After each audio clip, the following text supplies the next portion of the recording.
a sweet tooth and a sour mood. The aroma of warm sugar and yeasty dough pulled Arthur Peterson through the bakery door like an invisible thread. He hadn't intended to stop, but the scent was too potent to resist, a comforting reminder of his late wife's Sunday morning baking rituals. His gaze drifted over the glass display case, a kaleidoscope of sugary delights. Swirls of frosting adorned cupcakes, golden brown croissants glistened under the warm lights, and plump fruit tarts winked with a sugary sheen. A simple blueberry muffin, speckled with juicy berries, caught his eye. It wasn't fancy, but it was exactly what he craved. Behind the counter, a young woman with fiery red hair pulled back in a severe ponytail was hunched over her phone, thumbs flying across the screen. He recognized her as Brenda, the owner's daughter. She rarely acknowledged customers, lost in the digital world on the small screen. He cleared his throat, the sound swallowed by the gentle hum of the refrigerators. He waited patiently, admiring the intricate piping on a chocolate éclair, each swirl a testament to the baker's skill. Minutes ticked by. Another customer entered, brows furrowed, and promptly left. Brenda remained oblivious, a fortress of indifference shielded by the glowing rectangle in her hands. Arthur shifted his weight from one foot to the other, the silence growing thick and uncomfortable. He wasn't one to make a fuss, but his sweet tooth was beginning to ache. Finally, he spoke, his voice soft but firm. "Excuse me, miss?" Brenda startled, her head snapping up. Her green eyes, framed by thick black eyeliner, narrowed in annoyance. "Yeah," she snapped, her tone sharp enough to curdle milk. She didn't bother to look up from her phone as she spoke. Arthur resisted the urge to sigh. "I was hoping to purchase a blueberry muffin, please." He gestured towards the pastry case with a gentle nod. Brenda finally deigned to look at him, her gaze sweeping over him with a dismissive flick of her eyes. Arthur felt a familiar sting of judgment. He was used to it. People often saw an old man, shoulders stooped with age, and assumed he was invisible. "One blueberry muffin," she repeated, her voice laced with sarcasm. She didn't move, her eyes still glued to her phone. "Big spender." Arthur's shoulders stiffened. He was not accustomed to such rudeness. The bakery, usually a haven of warmth and cheer, suddenly felt cold and unwelcoming. He almost turned around and walked out. But the muffin beckoned, a tiny beacon of comfort in the face of Brenda's sour mood. He forced a smile, hoping to diffuse the tension. "It looked particularly delicious," he said, his voice calm and even. Brenda snorted, finally putting down her phone with a dramatic sigh. "Yeah, well, they're just muffins." She grabbed a paper bag with unnecessary force, her movements jerky and impatient. She stabbed at the muffin with a pair of tongs, nearly crushing it in the process, and dropped it unceremoniously into the bag. "Anything else, Grandpa?" The word Grandpa hung in the air, a small, cruel jab. Arthur's smile faltered. He had grandchildren of his own, and he would never dream of speaking to anyone with such disrespect. He reached into his pocket, his fingers fumbling with his worn leather wallet. The pleasure he had anticipated from the simple treat had completely evaporated, leaving behind a bitter taste in his mouth. The dollar and the disrespect. The bell above the bakery door jingled, announcing Mr. Peterson's arrival with a delicate chime that Brenda almost missed beneath the blare of the radio. He shuffled in, clutching a worn leather wallet, his eyes scanning the pastry display with a gentle curiosity that grated on Brenda's already frayed nerves. "Just 1 second," she snapped, not bothering to lower the volume of the pop song assaulting her ears. She was meticulously arranging a tower of day-old croissants, a pointless exercise since nobody ever bought them. Mr. Peterson waited patiently, his gaze fixed on the blueberry muffins nestled behind the glass. He looked like a sparrow, small and a little lost, thought Brenda uncharitably. Finally, she slammed the tongs down. "All right, what'll it be?" "Good morning," Mr. Peterson said, his voice a soft rasp. "I'd like one of those blueberry muffins, please." Brenda grabbed a muffin with unnecessary force, plopping it into a paper bag. She jabbed at the till. "That'll be $3.50. Mr. Peterson's eyebrows rose slightly. "I believe they're marked at $2.50. Unless the price has changed. Brenda's cheeks flushed. She hated being corrected, especially by someone who looked like he hadn't bought a new shirt since the Eisenhower administration. Look, Grandpa, I'm busy. $3.50. She avoided his gaze, focusing on the swirling patterns of the countertop. Mr. Peterson hesitated. He clearly wasn't comfortable with confrontation. He pulled out a $5 bill, his fingers trembling slightly as he unfolded it. The sting of Brenda's dismissive grandpa comment settled in his chest like a cold stone. It wasn't just the dollar, it was the disrespect. Brenda snatched the bill, slapping it into the till. She counted out the change with exaggerated slowness, deliberately avoiding eye contact. Here. She shoved the coins and dollar bills towards him. He gathered the change, his expression unreadable. Thank you, he murmured, his voice barely audible above the radio. He turned and walked towards the door, the paper bag rustling softly in his hand. As he reached for the handle, he paused. You know, he said, turning back slightly, a little kindness goes a long way. Brenda scoffed, already turning her back to rearrange the croissants again. Yeah. Whatever. The bell jingled again, this time signaling his departure. Brenda cranked up the radio, the saccharine pop song filling the void he left behind. The guilt gnawed at her, a familiar ache in her chest. She hated feeling like this, but she hated feeling insignificant even more.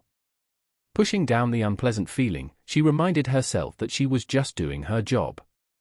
Besides, it was just $1. What did it matter, anyway? Muffin mishap. Arthur Peterson felt the woman's glare prickle his skin as he counted out the coins. He'd been so looking forward to this blueberry muffin, a small indulgence to brighten his otherwise quiet morning. But the weight of Brenda Klein's impatient sigh seemed to leach the sweetness right out of the prospect. He carefully placed the last few pennies on the counter, his hand trembling slightly. That's $1.97, Brenda said, her voice laced with a bored drawl. The muffin is $2.50. Mr. Peterson's smile faltered. He hadn't miscalculated since grade school. He shuffled through his remaining coins, a blush creeping up his neck. Oh dear, I seem to be a bit short. Brenda tapped a manicured nail against the cash register. Well, I can't just give it away, can I? She didn't offer a solution, only judgment. He pulled out a crumpled dollar bill from his wallet, the worn leather protesting with a soft creak. Would this cover it? Brenda snatched the bill, her gaze unwavering. Barely. She rang him up with a curt efficiency that suggested he was personally responsible for the national debt. She slammed the muffin into a paper bag and shoved it across the counter. Next! Mr. Peterson mumbled a thank you, but Brenda was already focused on the young woman behind him, her tone miraculously softening. He felt a familiar ache in his chest, a dull throb of loneliness and the sting of being invisible. He turned towards the door, the paper bag clutched in his hand. The door, however, seemed determined to complicate things further. It was one of those heavy, spring-loaded doors that required a Herculean effort to open and held a grudge against the elderly. He fumbled with the handle, his fingers stiff and clumsy. He pulled, but the door resisted. He pulled again, harder this time, and finally, it swung open with a sudden, violent jerk.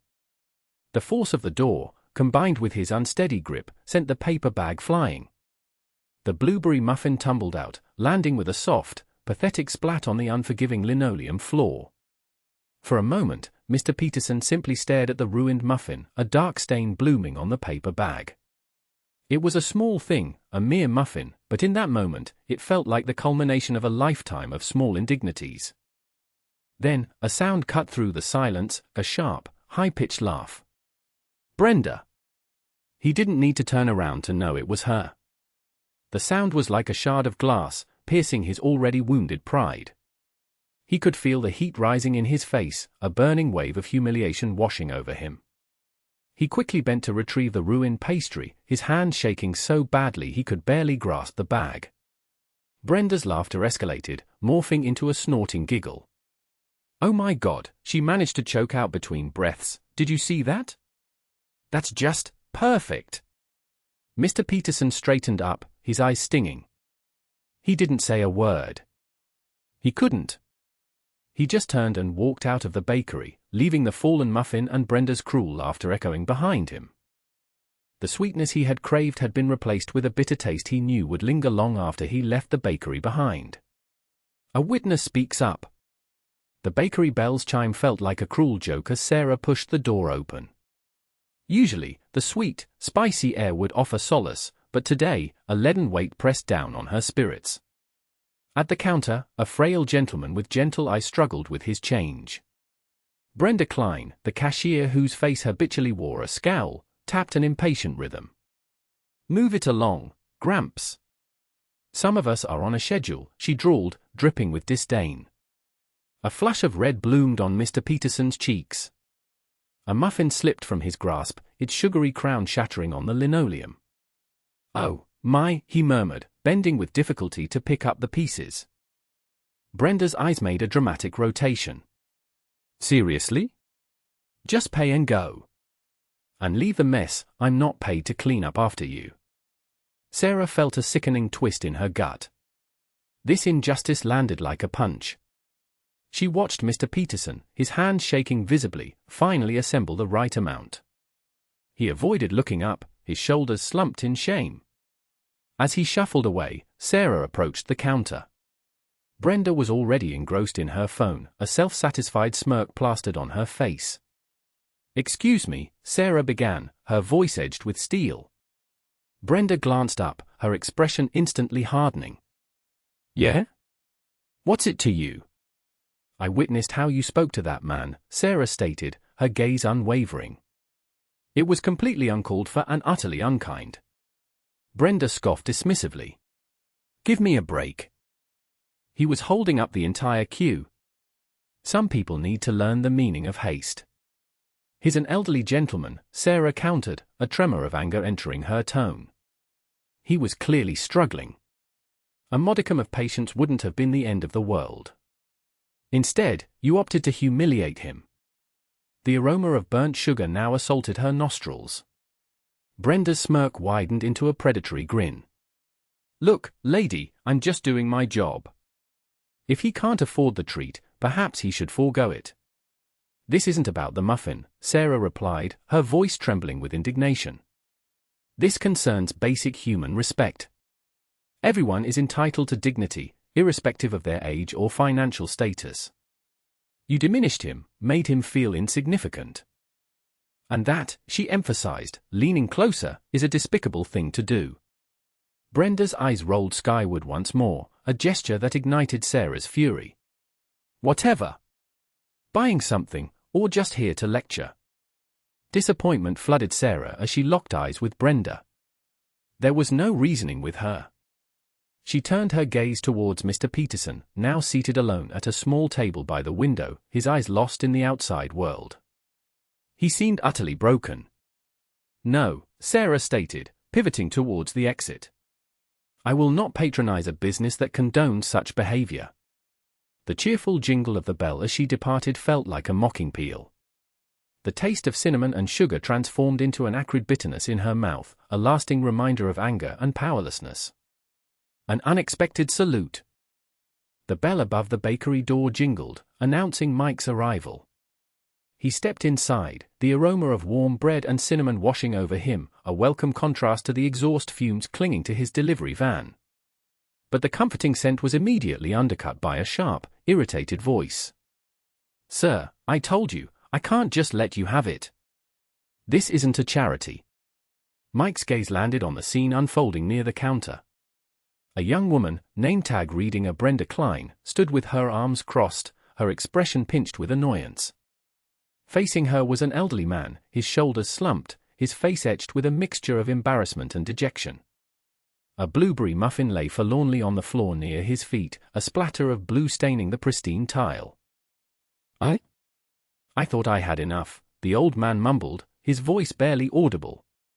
"I'm so sorry about the muffin." He bent down stiffly, attempting to pick it up, but his hand trembled, and he gave up with a sigh. Brenda rolled her eyes.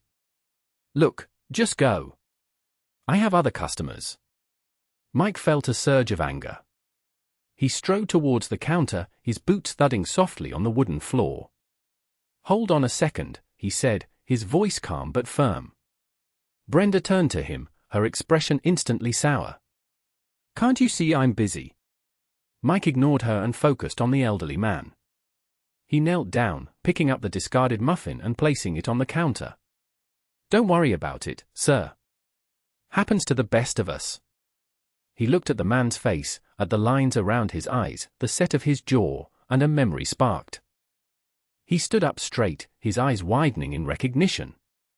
There was no mistaking that weathered face, even after all these years. He snapped to attention, his back ramrod straight, and delivered a crisp salute. "Sergeant Peterson, sir." "Mike Davis reporting for duty, sir." Brenda gasped, her mouth forming a perfect OI of shock. The other customers in the bakery paused their conversations, turning to stare. Mr. Peterson looked up, his eyes filled with confusion. He peered at Mike, his brow furrowed.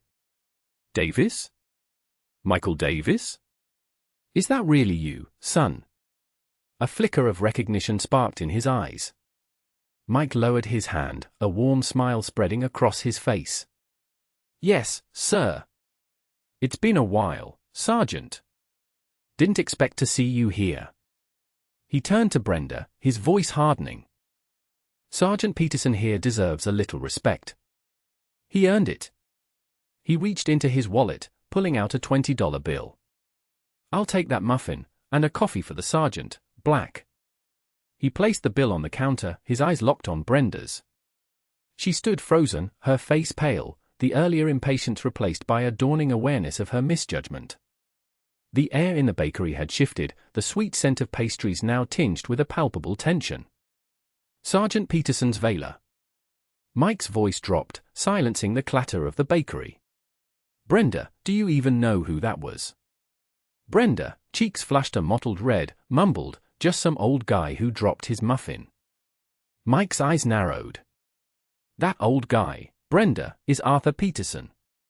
Sergeant Arthur Peterson. He was with the 2nd Battalion, 75th Ranger Regiment, during the invasion of Grenada." Brenda's brow furrowed. "Grenada. Operation Urgent Fury," Mike clarified, his voice hard. "He was one of the first boots on the ground. Jumped in under heavy fire. Single-handedly took out a machine gun nest that was pinning down his squad." Sarah, who had been quietly wiping down a counter, paused, her eyes widening. She had never heard Mike talk like this, so intensely protective. "He earned a Silver Star for that, Brenda. A Silver Star. And later, in Panama, during Operation Just Cause, he took shrapnel saving a fellow soldier. Almost lost his leg. Purple Heart with oak leaf cluster." Mike's gaze bored into Brenda. "He didn't drop that muffin because he's clumsy. He dropped it because his hands shake sometimes. From the shrapnel, from the cold, from everything he's been through." Brenda's jaw dropped. The donut she had been holding halfway to her mouth clattered back onto the display case. She stared at Mike, then glanced toward the door, as if she could still see Sergeant Peterson shuffling away.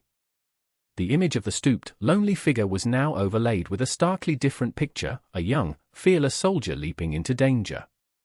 "But he looked so ordinary," she stammered, her voice barely a whisper. "Ordinary heroes often do," Mike said, his voice softening slightly, though the edge remained.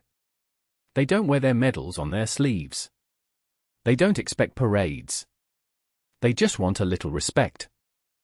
And maybe a warm muffin without being treated like dirt."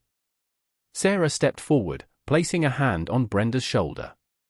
"Mike's right, Brenda. We all make mistakes.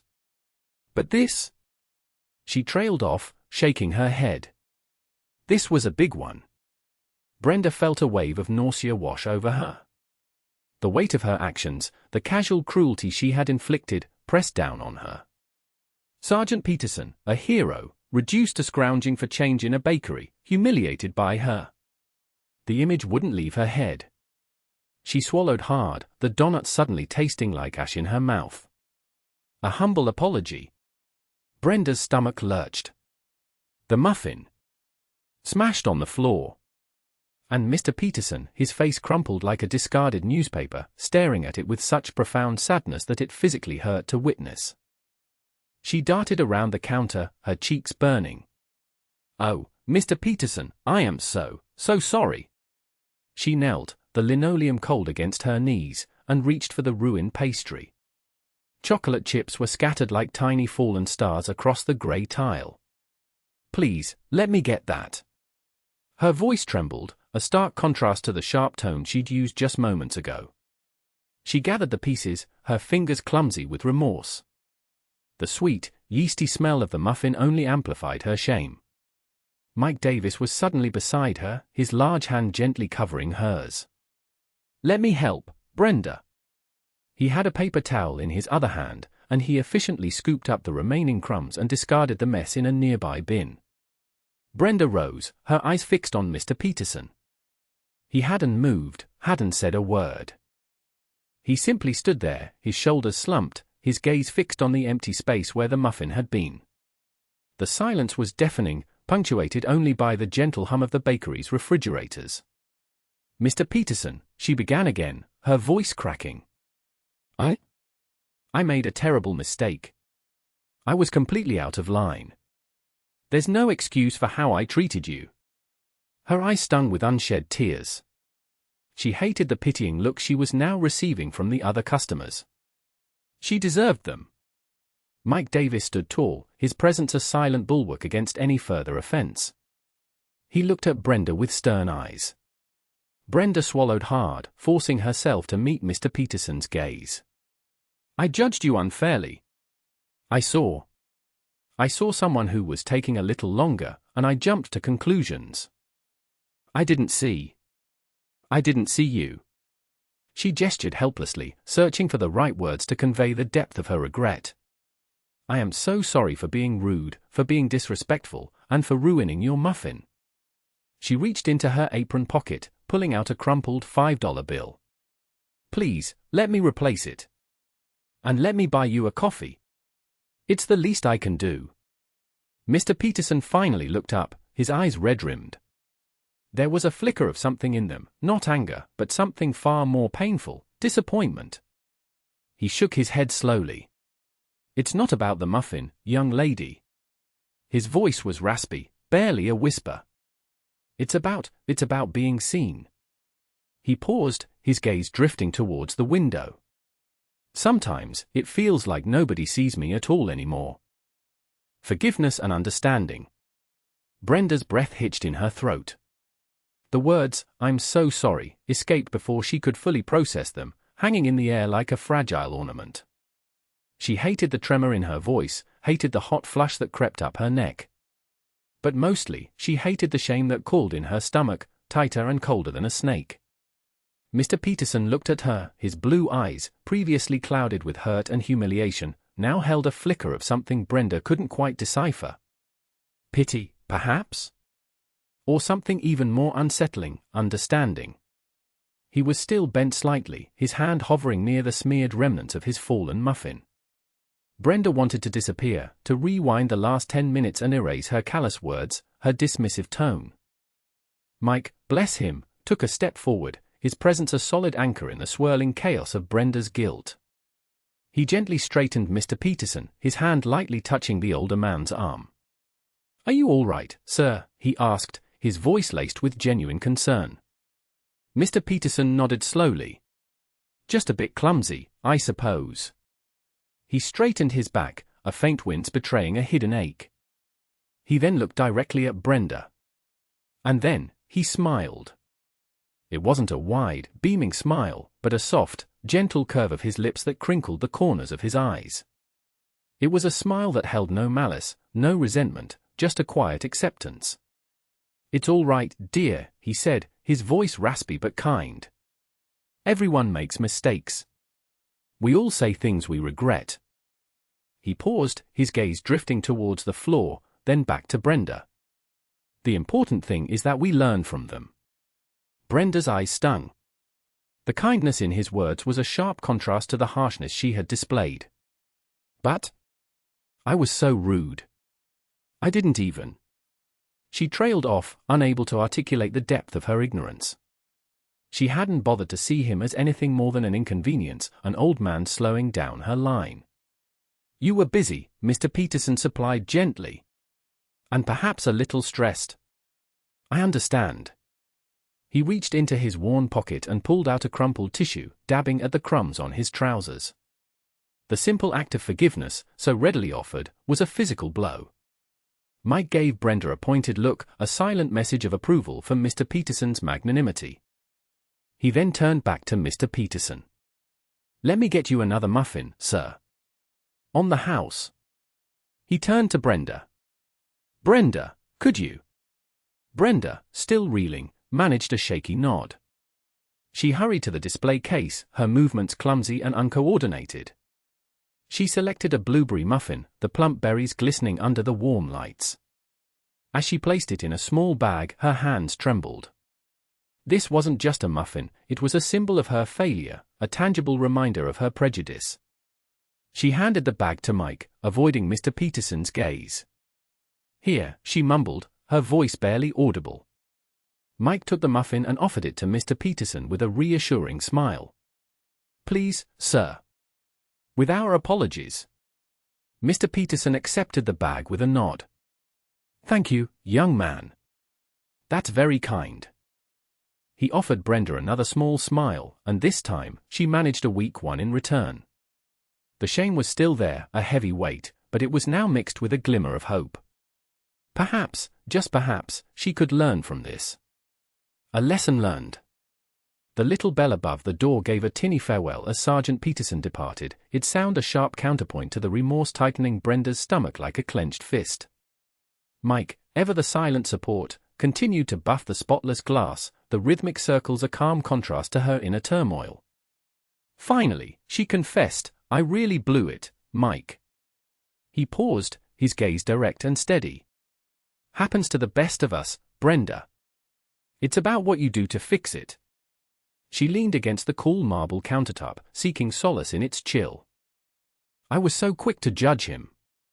Just because he seemed older, a bit shabby. The unspoken judgment hung in the air, heavy and sour. He looked a little strapped for cash, Mike observed quietly. Noticed him counting pennies. Brenda's mind flashed back to the dropped pastry and the man's involuntary wince. She had amplified his embarrassment with her impatience and curtness. The memory of his lined face, now seeming shadowed with sorrow, stung her conscience. I need to set things right. How do you figure? Mike inquired, his expression genuinely curious. I honestly don't know yet, she confessed, her fingers fidgeting. But I can start by being better. More patient. Less reactive. The declaration felt flimsy, a promise whispered on a breeze. You've got this, Mike encouraged, his tone surprisingly resolute. Remember, everyone's walking their own path. You just didn't give him a chance to show you his. The bell chimed again, and Brenda flinched instinctively. Not Sergeant Peterson. Mrs. Gable, her neighbor from the flower shop, entered with an armful of vibrant sunflowers. Brenda forced a smile onto her face. Good morning, Mrs. Gable. What can I get you? She concentrated on maintaining a level, pleasant tone. Mrs. Gable's smile bloomed. Just my usual, dear. Coffee and a blueberry scone. You always brighten my day, Brenda. This time, Brenda's answering smile felt less artificial. Thank you, Mrs. Gable. That means a lot. She poured the coffee with particular care, arranging the scone artfully on a napkin. As Mrs. Gable moved towards a table, Brenda pondered her words. Brighten my day. Had she genuinely been capable of that before, or was it simply a rote pleasantry, devoid of sincerity? The urge to locate Sergeant Peterson became insistent. He couldn't have gone far. Mike, could you cover for me a few minutes? He nodded without hesitation. Go on. I've got it. Brenda snatched a fresh blueberry muffin, nestling it gently in a small paper bag. She hurried from the bakery, her gaze sweeping the sidewalk. There he was, across the street, perched on a bench, his figure slumped with weariness. Taking a steadying breath, she crossed the street. "Sergeant Peterson," she called out gently. He looked up, surprise flickering in his eyes. Brenda steeled herself for anger, a sharp retort. I wanted to apologize," she stumbled, extending the bag. "For my behavior earlier. It was completely unwarranted. And for the muffin. Please, accept this." He regarded the offering for a long moment, his gaze unreadable, before slowly accepting it. "Thank you," he murmured, his voice raspy. He didn't open the bag, simply held it loosely in his lap. Brenda wavered, uncertain how to proceed. "Have a good day, Sergeant," she finally offered, turning to leave. "Wait," he said, his voice gaining a touch of strength. "Thank you for seeing me." Brenda paused, a pang of understanding resonating within her. She didn't fully grasp his meaning, but she knew, with newfound clarity, that she would never again look at anyone without attempting to perceive the individual beneath the surface, the story etched into their features, their posture, their very being. It was a harsh lesson, but one deeply internalized.